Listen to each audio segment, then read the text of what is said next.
అనంతసాగర మండలం పాత దేవరాయపల్లి గ్రామంలోని పంట కాలువల్లో పూడికతీత పనులు చేపట్టకపోవడంతో ఇటీవల కురిసిన వర్షాలతో తమ నారుమడులు నీట మునిగాయని పలువురు రైతులు ఆవేదన వ్యక్తం చేస్తున్నారు. రైతులు మాట్లాడుతూ పంట కాలువల్లో పూడికతీత పనులు చేపట్టకపోవడంతో అవి పొంగి తమ పొలాల్లో నీటి నిల్వ ఉంటున్నాయని వారు పేర్కొన్నారు. పలువురు రైతులు వరి నాట్లు నాటుకుంటుంటే తమ పొలాల్లో నారుమడులు నీట మునిగి పాడైపోవడంతో రైతులు కన్నీరు పెట్టుకుంటున్న పరిస్థితి నెలకొనిందని, ఇకనైనా అధికారులు పంట కాలువల్లో పూడికతీత పనులు చేపట్టాలని రైతులు కోరుతున్నారు.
నమస్తే సార్, నా పేరు సత్యాల పెంచలయ్య.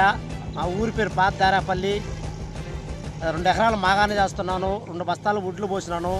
ఎలా పోయింది ఆ పక్క కాలంలో గంతలో చేయక పుల్లు 2 కాలంలో పుల్లు అయిపోయి వరదలు పోయి మొత్తం ఏమి లేదు, నారుగీరు ఏమి లేదు. ఒకరు నా ఊరు నాటుకుంటున్నారు. నా పరిస్థితి ఏంది సార్? నాకేమొస్తుంది?